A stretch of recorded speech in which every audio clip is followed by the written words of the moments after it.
Je vous propose qu'on commence tranquillement. Bonjour à tous ceux qui sont connectés. Merci de passer quelques temps avec nous pour un point d'actualité sur Procerbois et sur PEFC. Euh, Tout d'abord, sur l'actualité, c'est qu'on est en train de changer la présidence pour Procerbois. Le président était Raymond Bertin, et il faut que je fasse les documents, mais Éric Ducrot a accepté de prendre la suite de la présidence, ce qui n'a pas d'impact sur le fonctionnement qu'on a aujourd'hui. Alors, au programme, je vais vous parler du planning des audits internes et externes. J'avais mis nouveaux impératifs parce que quand le début des audits par Qualisud commence, il faut qu'on ait terminé tous les audits internes. Et c'est ça le nouvel impératif, c'est que ça nous contraint un peu dans les agendas au niveau de la réalisation des audits internes. Je vous montrerai la liste des sites audités cette année par Qualisud pour PEFC et pour Bois de France. On parlera ensuite, je laisserai la parole à Thomas de PEFC Bourgogne-Franche-Comté par rapport aux audits qui seront réalisés sur les activités d'exploitation forestière et de l'échantillonnage qui a été retenu, du moins pour les membres de Procerbois qui sont concernés. Et je vous ferai un retour d'information sur les non-conformités qu'on a régulièrement constatées lors des audits internes l'année dernière. Voilà, d'abord, un petit point d'actualité sur le nombre d'adhérents à Procerbois. On est à 48 sites adhérents. Attendez, je vais essayer de couper un micro parce qu'il y a quelqu'un qui a son micro d'allumé. Essayez de le désactiver pour l'instant. Voilà. Donc, excusez-moi, je me trompe dans les... Voilà. Donc, 48 sites adhérents à Procerbois, 41 anciens, qui sont là depuis assez longtemps maintenant. J'ai intégré 7 nouveaux sites en décembre 2023 et il y a 3 sites qui sont en cours d'entrée dans Procerbois. Donc sur ces 48 sites, il y en a 31 que nous accompagnons pour PEFC, plus les 3 qui sont en cours d'entrée. Et il y en a 16 qui sont à la fois en accompagnement pour PEFC et pour Bois de France. Je vous parlais des audits internes. Il faudra qu'on les ait réalisés avant le mois de juin, ce qui nous laisse du temps. Mais voilà, il faudra qu'ils soient tous réalisés avant que le premier audit par Qualisud soit réalisé.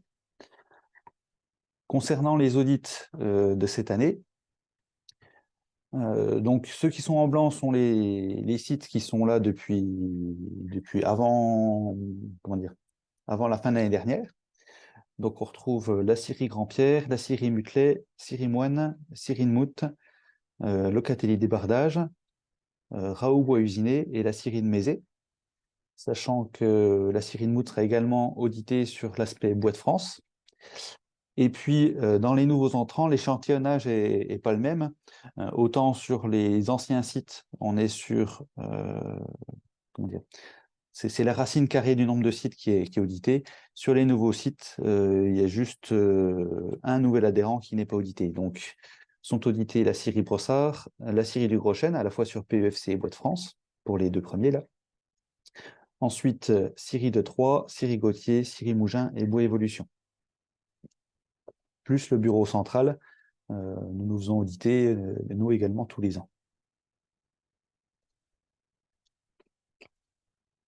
Par rapport à PEFC, puis les audits réalisés par PEFC Bourgogne-Franche-Comté sur la partie exploitation, il y a 2 sites Procerbois qui seront audités sur la période 2024, la scierie Mauguin et les Avivés de l'Est. Et je vais maintenant laisser la parole à Thomas pour qu'il puisse présenter un peu le fonctionnement des audits d'exploitation. Et il va vous parler d'un changement qu'il y a sur PEFC qui va impliquer son travail à lui, mais pas de votre côté. C'est vrai que ces 10 dernières années, on a eu pas mal de changements à la fois sur les logos ou sur des référentiels. Là, on n'est pas sur un changement qui devrait vous impacter comme les précédents. Thomas, je te laisse la parole. Tu me fais signe à chaque fois que tu veux que j'avance la diapo. Ok, merci Yann. Bonjour à tous, du coup Thomas Depric, je suis le délégué régional de l'association PEFC Bourgogne-Franche-Comté. Donc nous on s'occupe essentiellement de la partie forestière, les propriétaires forestiers et les contrôles des exploitants. Vas-y, Johan, s'il te plaît. Donc du coup, ma présentation, on va essayer de faire ça assez rapide. Je vais juste vous présenter quelques chiffres sur notre association, notre fonctionnement. Reparler un petit peu de ce que c'est un exploitant forestier pour PEFC et comment vous rentrez dans cette catégorie-là. Des contrôles exploitants et après, un petit point rapide sur comment obtenir les certificats des propriétaires. Donc, PEFC en Bourgogne-Franche-Comté, on est une association loi 1901. Donc, on est dirigé par un conseil d'administration. J'y reviendrai après. On a deux bureaux en Bourgogne-Franche-Comté si vous avez besoin d'informations. Donc, le premier est à Dijon, donc qui va bientôt s'occuper quasiment que des contrôles, que ce soit propriétaire ou exploitant. L'autre à Besançon qui va s'occuper de une partie des contrôles, toutes les engagements des propriétaires. Et après, enfin, si vous avez n'importe quelle question, je vous invite à vous retourner vers le bureau de Besançon. Donc voilà, je vous ai mis les contacts en bas de cette diapo. Normalement, vous aurez accès à la diapositive, si j'ai bien compris, Yoann. Du coup, vous retrouverez tout ça après coup. Vas-y, Yann. Donc voilà notre conseil d'administration. Le plus important que je voulais transmettre comme information, c'est que vous êtes représenté par au moins deux personnes dans notre conseil d'administration à PEFC Bourgogne-Franche-Comté. Donc il y a d'abord Fibois, où c'est Christian Dubois qui siège, et il y a également la FNB qui peut vous représenter. C'est les représentants de la FNB, c'est Denis Derbaumet et Raymond Bertin. Donc voilà, si vous avez des questions, des problématiques que vous voulez retransmettre au conseil d'administration, soit vous voyez vers moi, soit vous en discutez directement avec vos représentants. Dans tous les cas, ce sont eux qui prennent toutes les décisions liées à PEFC. Donc c'est eux qui définissent les listes des contrôles, c'est eux qui prennent les sanctions éventuelles après si en cas de non-conformité. Euh, voilà. Après, vous retrouvez d'autres organismes représentants de la filière. Euh, voilà. Je me permets, Thomas, mais dans Procerbois, on a beaucoup de scieurs et beaucoup d'exploitants, mais on a aussi des entreprises de seconde transformation. Donc, il ne faut pas hésiter à Oui. vous retourner vers Fibois au besoin sur ces aspects-là. Oui, c'est pour ça que je parlais de Fibois aussi. Il y a les deux, il y a Fibois, FNB. Après, vous avez aussi les panneaux-tiers, c'est FP, F2P. Alors, je ne sais pas s'il y en a à Procerbois, mais enfin, Ils sont trop gros pour être dans un multisite. d'accord. Donc voilà, vous voyez avec Fibois ou à la FNB ou directement avec moi. Et après, on transmettra au conseil. Tu peux y aller, Yann. Quelques chiffres après, juste pour vous donner l'état de l'adhésion de PEFC en région. On a un peu plus de 40% de la surface qui est certifiée, donc que ce soit via notre association ou via les coopératives. Donc ça représente plus de 700 000 hectares. Et on a 280 entreprises de transformation adhérentes à PEFC, dont 126 exploitants forestiers, du coup. Vas-y, Anne. Donc, pour un exploitant forestier chez PEFC, donc on considère que vous êtes exploitant forestier dès que vous achetez du bois sur pied en vue de le commercialiser. Il y a, voilà, c'est tout ça. Donc, que vous fassiez vous les chantiers ou que vous sous-traitez la totalité des chantiers, nous ça nous importe peu. Tant que vous achetez le bois sur pied, vous êtes déclaré comme étant exploitant forestier. Ça implique que vous avez respecté deux cahiers des charges différents. Donc là, c'est le diagramme du bas. Donc, vous devez d'abord respecter la certification de la chaîne de contrôle. Donc, Procerbois vous accompagne sur ce point-là. C'est les audits dont parlait Johan. Vous devez également respecter la gestion forestière durable. Donc, en tant que chef de chantier, enfin, en tant qu'exploitant forestier. Vous intervenez en forêt, donc vous devez respecter certaines règles. Je passe un peu de temps dessus, c'est parce que c'est pas forcément connu par toutes les entreprises et du coup, ça engendre deux contrôles différents. Il y a votre contrôle, chaîne de contrôle, qui se fait par Procerbois, et après, il y a nous qui pouvons vous contrôler également, euh, sur la partie forestière, uniquement. Vas-y, Yoann. Donc, pour les contrôles exploitants, jusqu'à fin de cette année, on tirait au sort les exploitants qui devaient être contrôlés dans l'année. Donc, on contrôle 10% de nos exploitants chaque année. En Bourgogne-Franche-Comté, on en a 126, donc ça fait 13 contrôles par an. Une précision aussi, parce que Johan vous a montré les deux entreprises qui avaient été tirées au sort cette année, donc la série Mauguin et Avivé de l'Est. On est obligé de faire 13 contrôles. Donc, si jamais il y a des entreprises qui refusent de faire notre contrôle PEFC ou qui, pour d'autres raisons, on la retire de la campagne de contrôle, on est obligé de tirer quelqu'un d'autre. Parce on doit faire nos 13 contrôles. Ce qui fait que quand on fait nos tirages au sort, on tire au sort une liste qu'on appelle bonus, donc c'est-à-dire des entreprises qui pourraient être contrôlées si jamais on n'arrive pas à atteindre nos 13 contrôles initiaux. Et il y en a 3 dans Procerbois qui ont été tirés au sort dans la liste bonus. Donc c'est FC Forêt, la série Grégoire et la série Décourvière. Donc j'ai vu qu'il y en avait au moins 2 d'entre vous qui êtes en ligne. Donc c'est que normalement vous n'allez pas être contrôlé cette année, mais si jamais on a des refus de contrôle, ben, vous êtes susceptible d'être contrôlé. Dans tous les cas, donc un contrôle exploitant avec PEFC, c'est de vérifier la conformité, j'ai mis du propriétaire, mais c'est de l'exploitant vis-à-vis des standards PEFC. Ça se passe en 2 parties, une vérification documentaire, donc notamment tout ce qui est, vos contrats d'achat de bois et de prestations. La vérification que vos salariés qui travaillent en forêt ont bien la SST, la présence d'un DUER. Voilà. Nous, c'est globalement sur ça qu'on va regarder la partie documentaire. Et après une vérification terrain. C'est la, grosse majorité du temps, de nos contrôles. On visite au moins 2 chantiers. Idéalement, un en cours de réalisation et un terminé dans l'année. Sachant que ces chantiers, nous, c'est, peu importe la forêt, en fait, qu'on va contrôler, peu importe le chantier. Il faut que ce soit vous qui l'ayez réalisé ou du moins, enfin, en tant que, maître d'œuvre. Peu importe si elle est certifiée ou pas, peu importe si elle est publique ou pas. Nous, on va voir, vous vous êtes engagés à respecter PEFC, peu importe les forêts où vous intervenez. Et quand on va visiter vos chantiers, nous, on vérifie donc la qualité des chantiers, enfin, qu'il y a pas de trop d'ornières, que les bois qui ont été coupés ont bien été prévus dans le contrat, que les dessertes sont en bon état après votre passage, que les cours d'eau, tout élément de biodiversité particulière ont été respectés, que votre matériel est bien entretenu et que la sécurité est assurée pour vos salariés, mais aussi pour toute personne pouvant, venir sur votre chantier. Ça dure une demi-journée, donc entre 3 et 4 heures et une petite précision parce que je l'ai quasiment, 2 fois par an, il y a aucune facture qui est liée à ce contrôle.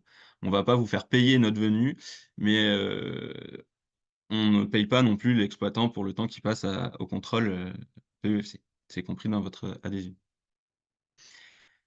Enfin, dernière, petite nouveauté, donc là, c'est notre fonctionnement actuel. À partir de l'année prochaine, il va y avoir une nouveauté pour vous les exploitants, puisqu'on va changer de cahier des charges. On ne va plus contrôler 10 de nos entreprises chaque année, on va venir obligatoirement tous les 5 ans vous voir. C'est-à-dire que lors de votre renouvellement ou lors d'un engagement à PEFC pour un exploitant forestier, vous allez devoir obligatoirement être contrôlé par, l'association régionale sur la partie forestière. Donc pour Procerbois, on viendra vous voir, tous les 5 ans. Et pendant le laps des 5 ans, il faudra qu'on voit à minima un de vos chantiers. Donc ça, ce sera pas forcément avec vous. On pourra coupler ça à un contrôle propriétaire. Donc, si on contrôle un propriétaire forestier qui a un chantier qui a été réalisé par vous, récemment sur cette forêt, ça comptera comme un contrôle, de votre chantier. Mais voilà, donc vous allez nous voir beaucoup plus souvent à partir de l'année prochaine. Enfin, pour Procerbois, c'est dans 5 ans, du coup, le renouvellement, 4-5 ans. Oui, on a eu le renouvellement en novembre l'année dernière. Donc, Ouais, donc ça ça laisse un peu sera de temps. novembre, 2028 où vous nous verrez, tous, sur la partie documentaire et terrain. Voilà. Pour les écarts récurrents, donc là, vous avez le diagramme. Donc on a 3 gros points qui reviennent assez souvent chez les exploitants. C'est les écarts qui ont été posés depuis 2018. La 24 c'est la contractualisation, 24 autres c'est sur la santé sécurité au travail. Donc quand on parle santé sécurité au travail, c'est essentiellement des SST qui sont pas à jour, ou un manque de signalétique pour les chantiers. Pour la contractualisation, c'est une exigence, qui est pas forcément bien connue, c'est que dans vos contrats, notamment avec vos prestataires, on vous demande que, les exigences PEFC soient rappelées et que le sous-traitant s'engage à respecter les exigences PEFC. Donc c'est en lui faisant signer le cahier des charges PEFC ou un autre cahier des charges reconnu par PEFC, notamment le règlement de l'ONF. Les mentions au fait que vous êtes certifié et que l'entreprise doit respecter le cahier des charges, on le voit assez rarement, du coup, c'est pour ça qu'on en met, 24 de nos écarts, c'est ça. Donc Un autre normalement, écart sur ouais, les modèles qui vous sont proposés avec Procerbois, il est fait mention des textes de référence de PEFC. Donc voilà, donc sur normalement ça passe. comment dire, les attestations de bûcherons débardeurs pour les sous-traitants, tout est indiqué dedans. Et après, dernier écart, qui revient assez régulièrement, c'est sur le lié au matériel forestier, donc le 5.7 de notre cahier des charges. C'est, en grosse majorité la présence de kits d'absorption des huiles, enfin l'absence de kits d'absorption des huiles. On demande à ce que dans chacune machine intervenant en forêt, il y ait un kit en cas de fuite d'huile et donc c'est souvent ça qui pose, enfin qui pose problème. Enfin 15 des écarts, c'est lié à ça. Et voilà, donc après, on rappelle, un sous-traitant doit respecter les exigences PEFC, que ça soit sur la sécurité et la qualité des chantiers. Donc au-delà de la contractualisation, si on vous faites intervenir un sous-traitant qui typiquement n'a pas sa SST à jour, qui n'a pas son kit d'absorption des huiles dans la machine, qui voilà, où il y a un problème enfin, d'équipement, de pays, et cetera, vous êtes susceptible d'avoir un écart lié à PEFC puisque vous êtes, chef enfin maître d'œuvre et du coup, vous devez faire respecter, les règles PEFC sur vos chantiers. Tu peux passer, Gaël. Dernier point, c'est sur les gestions des certificats. On a souvent la question de comment avoir l'information, de qu'un propriétaire est certifié ou non. Vous avez, accès via le site de PEFC France, donc www.pefc-france.org, accès à la base de données nationale, donc dans l'onglet «Qui est certifié?» J'y reviendrai juste un peu après, mais aussi pour information, vous avez dans l'onglet «Documents de référence» les règles, de PEFC, donc nos standards. Que vous devez respecter en tant qu'exploitant forestier. Vous avez accès à toute l'information, là-bas. Vas-y, Yoann. Pour la base de données, nationale, c'est l'onglet, vous recherchez un propriétaire forestier. Donc vous pouvez faire 2 types de recherches, soit par le nom, donc si vous ne savez pas s'il est certifié ou non et le propriétaire non plus, donc vous marquez le nom de la commune, le nom de la personne, enfin propriétaire et vous pouvez faire la recherche. Pareil, si, on vous donne un numéro de certificat PEFC et il faut que vous vérifiez, en fait, systématiquement que le propriétaire est toujours certifié. Donc, avoir le papier, c'est bien, mais il faut vérifier sur la base de données, parce qu'entre, le moment où il adhère à PEFC et le moment où vous intervenez, il est possible que nous, on l'ait radié ou suspendu son certificat, pour différentes raisons, non-respect du cahier des charges ou il a voulu arrêter son certificat. Donc je vous invite vraiment à le vérifier quasiment systématiquement ou via le site ou en nous appelant. Donc là, vous tapez le numéro, PEFC, vous pouvez faire également la recherche. Dans tous les cas, je vous invite aussi à indiquer la région. Donc, dans l'onglet, dans la liste déroulante, enfin, mentionnée. Sinon, il vous sortira aucune recherche. Il vous ressortira rien du tout. Et après, en tapant une personne, si vous avez un résultat, c'est que la propriétaire est certifiée, vous avez la date d'expiration du certificat. Si vous n'avez rien après la recherche, c'est qu'en fait, on n'a aucun certificat lié à la personne ou au numéro mentionné. Soit il est expiré, soit il est suspendu, soit il n'a jamais existé. Si vous avez des questions, n'hésitez pas à nous contacter. On essaie de répondre rapidement à ces demandes. Voilà pour, ma partie. Si vous avez des questions, n'hésitez pas à enfin, je suis disponible maintenant ou après. On est 3 en région et et voilà. Merci beaucoup. Est-ce qu'il y a des questions déjà là sur cette partie-là? N'hésitez pas à remettre en marche votre micro, parce que j'ai coupé vos micros pour beaucoup. Et sinon, je passe à la suite. Bon, bah, je passe à la suite. Vous pouvez me couper si jamais vous n'avez pas eu le temps de réactiver votre micro. Concernant les non-conformités régulièrement constatées. Alors, c'est pas forcément des non-conformités, parce que, il arrive des fois qu'on vienne en audit interne et que les tableaux de suivi ne soient pas à jour. Donc, dans ces cas-là, on vous aide à les mettre à jour pendant qu'on fait l'audit. Voilà, s'il manque un mois ou deux ou trois, je dirais ça va. Quand il manque un petit peu plus, c'est gênant. Et quand on vient faire l'audit, l'idéal pour nous, c'est que ce soit à jour du mois en question. Après, il arrive que vous êtes facturé en fin du mois. Par exemple, on vient faire l'audit au mois de mai. On sait très bien que des fois, les facturations sont en fin de mois. Et voilà, si c'est à jour du mois de mars-avril, ça va très bien pour vérifier que les tableaux fonctionnent bien. Euh, et puis pour pouvoir vérifier après, en fonction de votre fonctionnement, euh, si les crédits sont corrects ou si au niveau des pourcentages, ils sont bien répercutés sur les factures. Toujours concernant le tableau, je rappellerai que lorsque vous avez un compte de crédit qui passe dans le négatif, il faut tout de suite y remédier et ralentir les ventes PEFC. Alors, c'est toujours plus facile à dire qu'à faire, parce que des fois, vous avez des contrats, mais au niveau du multisite Professeur Bois, je vous rappelle que tout le monde est solidaire. Et du coup, en cas d'écart et s'il y a besoin de radier une entreprise lorsqu'il y a audit avec Qualisud, bah, ça peut mettre en péril tout le multisite. Donc, je vous invite à faire attention à ces histoires de crédit négatif et à rapidement repasser dans le positif en ralentissant ou en stoppant les ventes PEFC sur le lot concerné. Donc, des fois, ce sont en fonction des entreprises, c'est des fois sur les connexes ou alors des fois sur les sillages. Euh, ce qu'on constate également aussi, c'est les attestations de sous-traitance qui peuvent être périmées. Elles sont à faire tous les 5 ans, donc c'est vrai que ça laisse de la marge tous les 5 ans, ou alors quand le référentiel a changé. Donc là, il avait changé il y a 2 ans.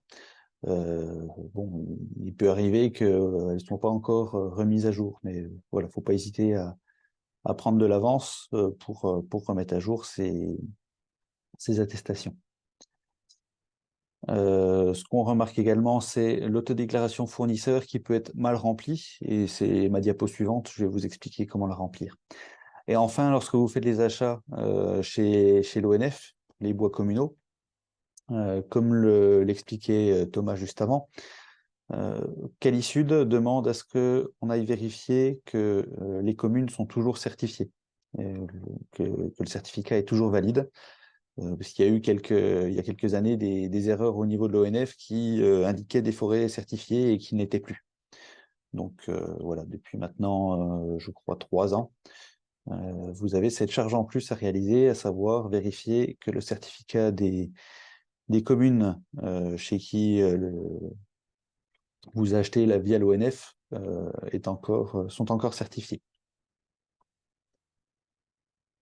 Concernant l'autodéclaration fournisseur, donc vous remplissez, donc pardon, vous l'envoyez à vos fournisseurs, donc exploitants, fournisseurs de bois sous forme de grumes ou fournisseurs de bois de sciage, par exemple.